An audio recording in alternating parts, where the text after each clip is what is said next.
What is going on, guys? Paul Ryan back at it again. Hope everybody's having a good Thursday or a good Friday's Eve, as me and my friends used to call it back in the day. As far as the Cowboys going, man, they're just continuing to stack up good days. First, they trade for defensive tackle, then they go out and sign a former pretty good defensive end in Carl Lawson. The Cowboys just continuing to add depth to a position group, hey, like we talked about, that's in serious need of it. And you love to see it.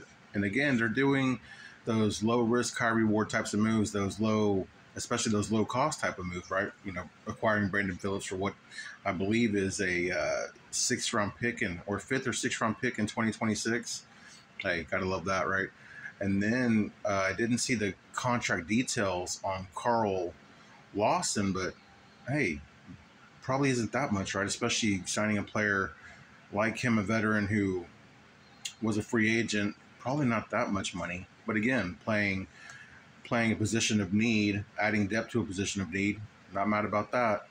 Some updates on contract discussions. I heard Brian Broaddus was talking on 105.3 The Fan on G-Bag Nation that the Cowboys and CD had a contract in place and they agreed on a contract number as far as APY, average pay per year, but the structure of the deal wasn't to the liking of CD and his team, so that's why a deal has still yet to get done, but sounds like they're getting closer, which is good. And then Dak making a comment saying that contract talks have been good, and I heard some speculation as well from Brian Broaddus talking about $62 million per year for Dak Prescott, and that deal, I don't know, based on I guess his tone and what Brian was saying that was a deal that was getting pretty close to being done. So, hey, heading as we get closer to the season, I mean, we're 3 weeks away, I believe, officially today from the NFL kickoff between the Kansas City Chiefs and the Baltimore Ravens. But, the sooner those deals can get done, the less distractions, the better for the team, right? So, yeah, Cowboys being active, you love to see it. I love the moves that they've made, man. Again, they're just very Steven-esque, but those moves in the past have turned out to work out pretty well. Oh, and one thing from training camp today, kind of a scary situation. I shouldn't say scary, but Brandin Cooks going down, not down to the ground, but he had to leave practice because of some knee soreness.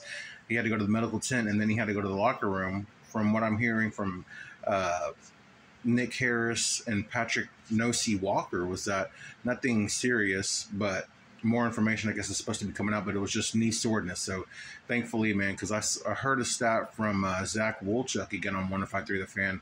I can't remember exactly what it was, but that Brandin Cooks contributing to touchdowns and like first downs and types like that, how his involvement in those types of plays was pretty high. So, we saw Brandin Cooks come on late at the end of last season, and he's been having a good camp this year.